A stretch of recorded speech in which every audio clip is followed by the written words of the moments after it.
ஏசையா நீ போதும் என் வாழ்விலே. Praise the Lord. Praise the Lord. Praise the Lord. Praise the Lord. ஆண்டவர் வலிமை வாய்ந்த வீரனை போல என்னோடு இருக்கிறார். ஆண்டவர் வலிமை வாய்ந்த வீரனை போல என்னோடு இருக்கிறார். எரேமியா புத்தகம் 20வது அதிகாரம் 11வது இறைவசனம். தவக்காலத்தில் ஒவ்வொரு திருப்பலியும் ஒரு பாடத்தை கற்றுத்தருகிறது. இன்றைய திருப்பலி நமக்கு சொல்லித் தருகிற மிக வல்லமையுள்ள ஒரு பாடம். ஆண்டவர் வலிமை வாய்ந்த வீரனை போல என்னோடு இருக்கிறார். இயேசுவில் பிரியமானவர்களே, மனிதன் எப்போது மகிழ்ச்சியாக இருக்கிறான் தெரியுமா? எப்போ ஒரு மனுஷன் ரொம்ப சந்தோஷமா இருக்கிறான் தெரியுங்களா? நம்ம குழந்தையெல்லாம் பாருங்க, குழந்தை பள்ளிக்கூடத்தில் இருக்கும்போது கூட ஒரு பயந்தது போல இருக்கும். அப்பாவோ அம்மாவோ என் கூட இருக்கிறாங்க அப்படின்னாக்க அந்த குழந்தை எந்த ஒரு மனிதனுக்கும், எந்த ஒரு விலங்கிற்கும், எந்த ஒரு துன்பத்திற்கும் அந்த குழந்தை பயப்படவே பயப்படாது. அந்த குழந்தைக்கு எப்பயும் மனசுக்குள்ள ஒரு எண்ணம் உண்டு, என் கூட யார் இருக்கிறா? எங்கள் அப்பாவும் அம்மாவும் இருக்கிறாங்க. அவங்க இருக்கிறப்போ என்னை எதுவும் டச் கூட பண்ண முடியாது. அதனால குழந்தைகள் எப்போதுமே மகிழ்ச்சியாக இருக்கிறார்கள். குழந்தைக்கு கவலையே இருக்காது. எங்கள் அப்பா அம்மா இருக்கிறாங்க, கவலை இல்லை, கஷ்டம் இல்லை. என்ன துன்பம் வந்தாலும், ஒரு பெரிய பிரச்சனையே வந்தாலும் எங்கள் அப்பா அம்மா இருக்கிறாங்க, என்னோடு என் தாயும் தந்தையும் இருக்கிறார்கள். அதனால தான் குழந்தை பருவத்தில் எந்த குழந்தையும் கவலை கொள்வது இல்லை. அப்பா அம்மா இருக்கிறாங்க. ஆனால் அதே குழந்தை வளர்ந்து வளர்ந்து வளர்ந்து ஒரு 18-20 வயசு ஆனதுக்கப்புறம் அந்த குழந்தை எங்கள் அப்பா அம்மா இருக்கிறாங்க, எனக்கு பயம் இல்லைன்னு சொல்லுதா? அந்த குழந்தை சொல்லுதா? இல்லை. அப்படியே உள்டாவாக மாறி போயிடுது. யார் இருந்தால் பயப்படுது குழந்தை? அப்பா அம்மாவும் கூட இருந்தால் தான் பயமே. ஏன்? எல்லாம் என்னால் முடியும், எல்லாம் என்னால் செய்ய முடியும் என்கிற எண்ணம் இளைஞனாய் இருக்கிற போது வந்து விடுகிறது எல்லாருக்குமே. அப்போது அப்பா அம்மா மேலே இருக்கிற அந்த கவனம் போயிடுது. அப்பா அம்மா கூட இருந்தால் கஷ்டம் இல்லைன்ற அந்த நிலை போயிட்டு எல்லாம் என்னாலேயே முடியும், என்னால் முடியும். அதுக்கப்புறம் கொஞ்சம் பெரியவங்களானதுக்கப்புறம், நல்ல படித்து வேலைக்கு போனதுக்கப்புறம் என்கிட்ட என்ன இருக்குது? காசு இருக்குது. அதனால் யாரும் என்னை ஒன்றும் பண்ண முடியாது. என்கிட்ட காசு இருக்குது, என்னை ஒன்றும் பண்ண முடியாது.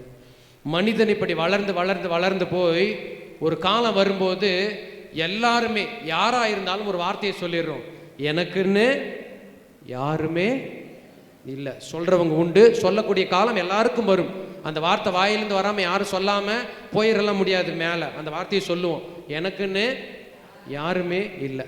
பிரியமானவர்களே, இன்னைக்கு வாசிக்கப்பட்ட முதல் வாசகம் எரேமியா புத்தகம். எரேமியா இறைவாக்கினரை அழுகையின் இறைவாக்கினர்னு சொல்கிறாங்க. அழுகையின் இறைவாக்கினர். ஏன்னா கடவுள் என்ன சொல்ல சொன்னாரோ அதை போய் சொன்னார். அதுக்கு பரிசு 40 ஆண்டுகள் சித்திரவதை. 40 ஆண்டுகள் அவருக்கு அடி உழுந்தது.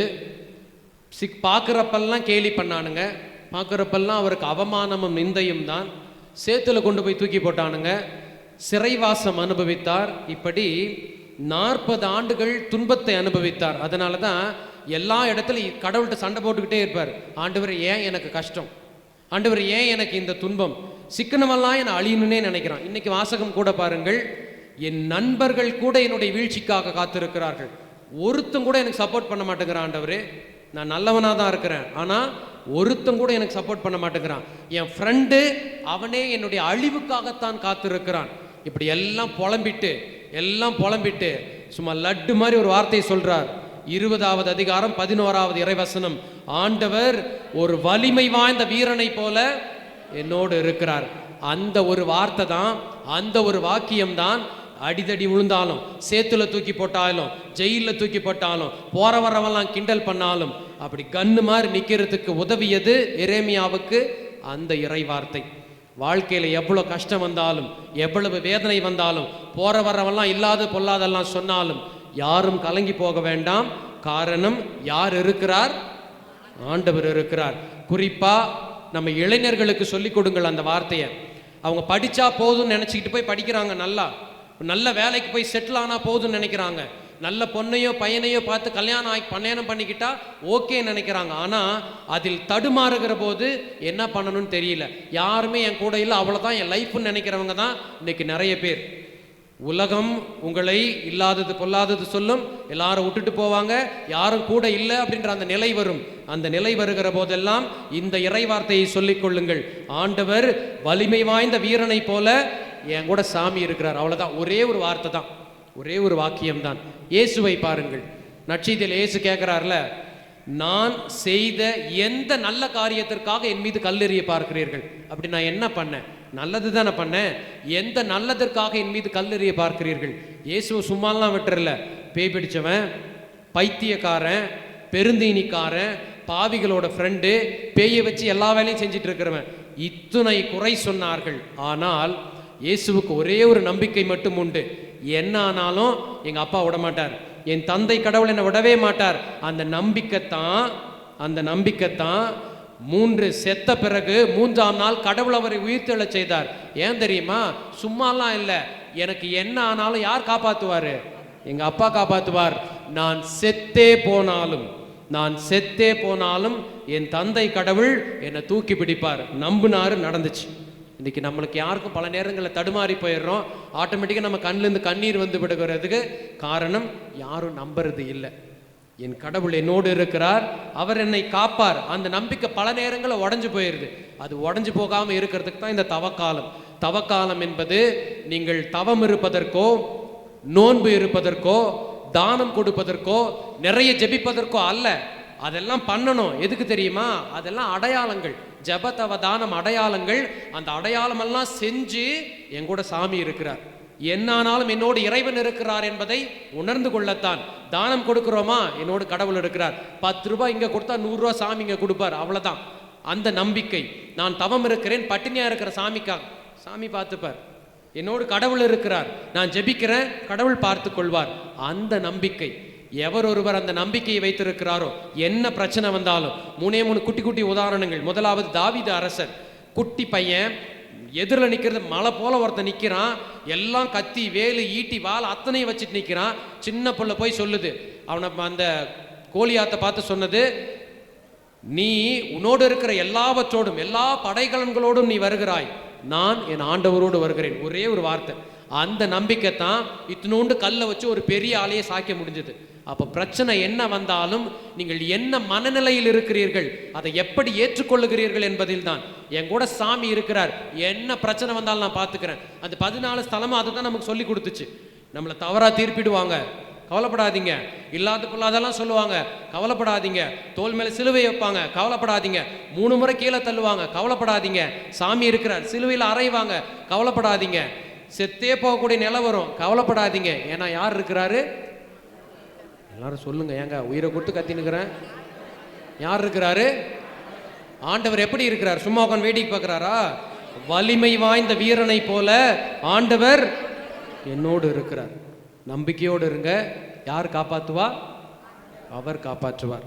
இந்த எண்ணம் இருக்கிறவர்களுக்கு மட்டும்தான் வரக்கூடிய ஈஸ்டர் ஹாப்பியா இருக்கும். ஏன்னா என் சாமி என்னை காப்பாற்றும். என்ன ஆனாலும், என்ன நடந்தாலும், நான் எப்படி இருந்தாலும் என் இறைவன் என்னை காப்பாற்றுவார். என்னை படைத்த கடவுள் என்னை காப்பாற்றுவார். என்ன பிரச்சனை வந்தாலும் சரி. யோபுவை பாருங்க, 2வது உதாரணம். யோபு, என்ன நடந்தாலும் சரி, அம்மா கல்யாணம் பண்ண அந்த அம்மா போயிருச்சு, பிள்ளைங்க செத்து போயிட்டாங்க, சேர்த்து வச்ச சொத்து எல்லாம் போயிருச்சு, உடம்புல நோயும் வந்துருச்சு, எனக்கு எதுவுமே இல்லை என்கிற நிலை வந்தாலும் என் ஆண்டவன் அவ்வளவுதான். அதனால தான் யோபு புத்தகத்தின் கடைசி அதிகாரம் கடைசியில் என்ன சொல்லப்படுகிறது? எதையெல்லாம் இழந்தாரோ அதையெல்லாம் அவர் எத்தனை மடங்காக பெற்றுக்கொண்டார்? 2 மடங்காக பெற்றுக்கொண்டார். காரணம் என்ன? என் சாமி என்னை காப்பாற்றுவார், என் இறைவன் என்னை காப்பாற்றுவார் என்கிற நம்பிக்கை இருக்கிற எல்லாரையும் இறைவன் காப்பாற்றுவார். என் கூட சாமி இருக்கார நம்புற எல்லாரையுமே. குட்டி பிள்ளைங்க எல்லாருக்கும் சொல்லி கொடுத்துருங்க. நல்ல பாடத்தை சொல்லி கொடுத்து, நல்ல ஸ்கூலில் சேர்த்து விட்டு, நல்ல வேலையும் வாங்கி கொடுத்து, நல்ல பையனையும் பொண்ணையும் கல்யாணம் பண்ணி கொடுத்துட்டு டாட்டா பாய் பாய் என் கடமை முடிஞ்சிச்சுன்னு போயிடாதீங்க. நீங்கள் அதை அத்தனையும் செய்யலை அப்படின்னா கூட, தம்பி என்ன நடந்தாலும் உன்னோடு சாமி இருப்பார், கவலையே படாத. நீ எங்க இருந்தாலும், எப்படி இருந்தாலும், என்ன ஆனாலும் உன்னோடு இறைவன் இருப்பார். வலிமை வாய்ந்த வீரனை போல ஆண்டவர் எப்போதுமே உன்னோடு இருப்பார் என்கிற அந்த ஒரு வாக்கியத்தை மட்டும் சொல்லிக் கொடுங்கள். பிள்ளைங்களுக்கு என்ன பிரச்சனை வந்தாலும் கண்ணு மாதிரி நிற்பாங்க. எந்த பிரச்சனையிலும் சோர்ந்து போயிட மாட்டாங்க, எந்த பிரச்சனையிலும் ஓடி போயிட மாட்டாங்க, தோல்வியை கண்டு தோர்ந்து போயிட மாட்டாங்க. என்ன துன்பம் வந்தாலும் என்னோடு இறைவன் இருக்கிறார் என்பதை கொண்டு தொடர்ந்து நடை போடுவார்கள். அந்த நடை வெற்றி நடையாகத்தான் இருக்கும். நான் சொன்ன எல்லாருக்கும் இருந்ததை போல. வாக்கியத்தை மறந்துடாதீங்க. எரேமியா புத்தகம் 20:11, வலிமை வாய்ந்த வீரனை போல ஆண்டவர் என்னோடு இருக்கிறார். ஆமென்.